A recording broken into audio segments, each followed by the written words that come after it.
UPPL दोलोजों बादायनो हानाय थासारि कक्लाबारियाव मोनसेबो दोलो गैला।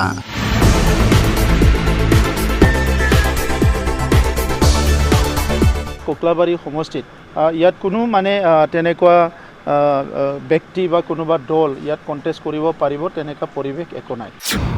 फैबाय थानाय उफ्रा बिसायख'थियाव UPPL दोलोआ 90% भट मोनना देरहागोना रोखा। 90% भट आमार कैंडिडेट जितु मित्रजोटर कैंडिडेट हितु भट पाब और बहुत भोटत विजय हब। कक्लाबारियाव उफ्रा बिसायख'थिखौ लानानै बिसायख'थियारि फोसावदिं खालामनायखौ गोख्रों नुनो मोन्दों। बिब्दिनो 22 नं कक्लाबारि बियाबनि उफ्रा बिसायख'थिनि बिजाथि मन्टु बर'नि फोसावदिं मेला गोख्रोंनि सायाव गोख्रोंसिन जालांनायखौ नुनो मोन्दों। UPPL BJP आरो GSP दोलो दैदेननाय UPPLनि उफ्रा बिसायख'थिनि बिजाथि मन्टु बर'आ 90% भट मोनना देरहागोना रोखा होननानै BTRनि गाहाय मावफुं सोद्रोमा प्रमद बर'आ खौरांगिरिनि सिगाङाव ओरैबायदि बुङो। पालु राइजे प्रस्तुति হৈ গৈছে জাস্ট এটা কি আছে ডেমোক্ৰেসিত ইলেকশন আহিলে ৰাইজৰ ওচৰলৈ যাব লাগে, ৰাইজৰ লগত ভাৱ বিনিময় কৰিব লাগে, এইখিনি চলি আছে। আদাৰৱাইজ ইয়াত কোনো কন্টেস্ট নাই। এটা দুটা গাঁৱত এজন দুইজন কৰি BPFৰ সদস্য আছে, তেখেতসকলো জইন কৰি আছে আৰু হিতুকে তেখেতসকলে সহ্য কৰিব নোৱাৰি আমাৰো কোনবা সাইডত থাকা এজন দুইজন টানি নিব পাৰে নেকি সেইটো ট্ৰাই কৰি আছে।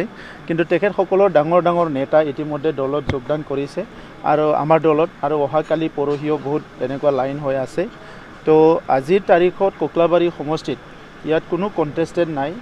UPPL BJP আৰু GSP একত্ৰিত হোৱাৰ পিছত ইয়াত কোনো মানে তেনেকুৱা ব্যক্তি বা কোনোবা দল ইয়াত কণ্টেষ্ট কৰিব পাৰিব তেনেকুৱা পৰিৱেশ একো নাই। কিমান ভোটেৰে জয়লাভ কৰিব আপোনালোকৰ প্ৰাৰ্থীগৰাকী? চাওক, যদি 70% ভোট পোল হয় 70% ভোটৰ ভিতৰত আমি 90% ভোট পাম।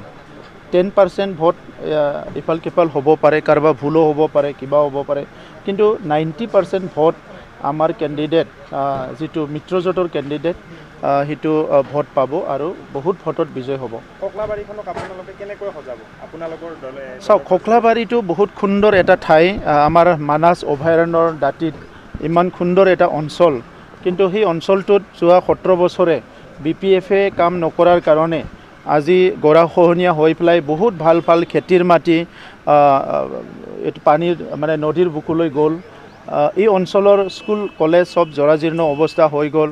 ৰাস্তা ঘাট 17 বছৰে বাট চাই আছিলে ৰাইজে নিৰ্মাণ নকৰাৰ ফলত ৰাইজে বহুত কষ্ট পাইছে আৰু সেই কথাখিনি এই 1.5 বছৰত আমি খুব অনুধাৱন কৰিছোঁ। আজি মই দেখিবলৈ পাইছোঁ কোনোবা এজন ব্যক্তিয়ে আহি পেলাই ইয়াতে বকি আছে কি ইয়াত মানে হাগ্ৰামাৰ ৰাস্তাইদি খোজ কাঢ়িছে, ৰাস্তা হোৱা নাই, কিবা হোৱা নাই। মোক কোনোবা এজনে ইউটিউবত দেখাইছে আৰু তেখেতে চেলেঞ্জো কৰিছে কিবা কিবি। চ' তেখেতৰ লগত আমি চেলেঞ্জ নকৰোঁ, কিন্তু তেখেতে যিবিলাক চেলেঞ্জ কৰিছে তাত তেখেতে বিফলে হ'ব এইটো আমি জানো। আৰু 26 ৰাস্তা বনোৱা নাই বুলি তেখেতে চেলেঞ্জ কৰিছে। তেখেতে যদি আহি আমাক লগ কৰে প্ৰত্যেকটো ৰাস্তাত লৈ যাম আমি তেখেতক, আমাৰ লগত তেখেতে খোজকাঢ়িব। আৰু তেখেতে নাম ফলক দেখা নাই বুলি কৈছে।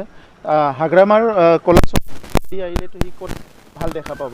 আজি বড়োলেণ্ডত যে ইমান শান্তি আহিছে, সকলো জাতি জনগোষ্ঠী মিলি পেলাই থাকিব পৰা এটা পৰিৱেশ আহিছে, এই পৰিৱেশটো যদি তেখেতে দেখা পোৱা নাই আৰু কি তেখেতক বিচাৰিছে সেইটোতো মই নাজানো। বহুতে সুধি আছে EM দিব। আজি ইলেকশ্যনটো হৈ যাওক, ইলেকশ্যনটো হৈ যোৱাৰ পিছতহে আপুনি সব কথা ঠিক কৰিব। MCLৰ কথা নাই, সকলো সমান কাম কৰিব লাগিব। মই নিজে শিৱ হৈ পেলাই আজি মইতো শিৱ বুলি বহি থকা নাই।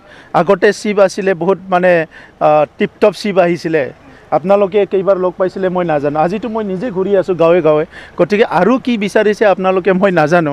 চ' ইলেকশ্যনটো যাওক, ইয়াৰ পিছত দলে সিদ্ধান্ত ল'ব, আমি একেলগে সিদ্ধান্ত ল'ম। এইটো নাজানো তেখেতসকলৰ লগত আমিতো এতিয়া কথা পতা নাই। আগতে তেখেতসকলৰ নেতৃত্বই কথা পাতিছিলে। যোৱাকালিও মই বহুত বড়ো লিডাৰ লগ পাইছোঁ একেলগে। তেখেতসকলৰ যিসকল আগতে বিভিন্ন কাৰণত মানে তেখেতসকলৰ বিভিন্ন মানুহ, বিভিন্ন নেতা, তেখেতসকলৰ বুলি নাই, আমাৰ বিভিন্ন নেতা বিভিন্ন সময়ত বলি হোৱা সেইসকলৰ যোৱাকালি অসম চৰকাৰৰ নেতৃত্বত আমাৰ মুখ্যমন্ত্ৰী ডাঙৰীয়াই 18টা পৰিয়ালক মানে চেক বিতৰণ কৰিছে, ময়ো আছিলোঁ। আৰু তাত যিখিনি অবড়ো নেতা বুলি আমি যিসকলক চিনি পাওঁ সেই অবড়ো নেতাবিলাকে তাতে আছিলে।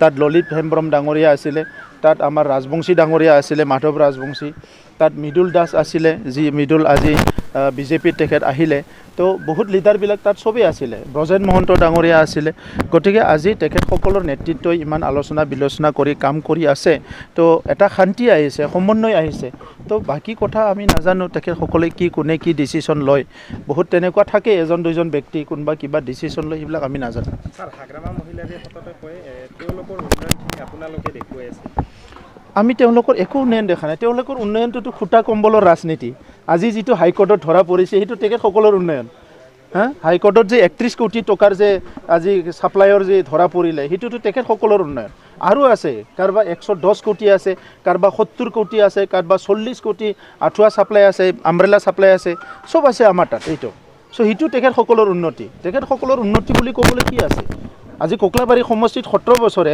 কক তেখেতসকলে এইটো দিছে বুলি আমাৰ মন্ত্ৰী ডাঙৰীয়াই ইয়াত MLA জিকি যোৱাৰ পিছত মন্ত্ৰী ডাঙৰীয়াই কেশৱ মানে যিটো নগৰ আছে তাত মানে গেছ হাউচৰ কাৰণে 2 কোটি টকা দিলে আজি ইয়াত 25টাকৈ অংগনবাদী চেণ্টাৰ হ'ল 5টাকৈ মডেল অংগনবাদী হ'ল 26 কিলোমিটাৰ মানে প্ৰায় 30 কিলোমিটাৰ ৰাস্তা হৈ গ'ল বিভিন্ন আঁচনিবিলাকতো আমি কৈছোঁ কিন্তু তেখেতসকলে কি কৰিলে ইয়াতে এনেই মানে কথাটো ক'লে নহ'ব নহয় আৰু তেখেতে হাগ্ৰামা বনোৱা ৰাস্তা বুলিতো ৰাস্তা নহয় ৰাস্তাটোতো চৰকাৰৰ টকা পাব্লিক মানি হয় এইটো মই বনোৱা ৰাস্তা নেকি বিটিআৰ চৰকাৰে বনোৱা ৰাস্তা আৰে মানুহবিলাক কোনটো লেভেলত কথাটো ভাবে আমি ধৰিবই নোৱাৰোঁ যে পাব্লিকৰ পইচা দি কৰা বস্তুটো মই কৰা বুলি ক্লেম কৰে আৰু মোৰ ৰাস্তাই দি খোজকাঢ়া তেখেতৰ ৰাস্তা হ'লিতো আৰু এইটো তেখেতৰ কিবা এইটো দেউতাকৰ সম্পত্তি নেকি মোৰ ৰাস্তা বুলিতো একো নাথাকে এইটো ৰাস্তাটো ৰাইজৰ ৰাস্তা আৰু ৰাইজৰ ৰাস্তাটো যদি নিজৰ ৰাস্তা বনোৱা মানসিকতা আছে তেনেহ'লে তেখেতসকলৰ মানসিকতাত ভাবক কেনেকুৱা লেভেলৰ মানুহ হ'ব তেখেতসকলে ৰাইজৰ ৰাস্তাটো যদি মোৰ ৰাস্তা বুলি কয় এই মানুহবিলাকৰ কি আছে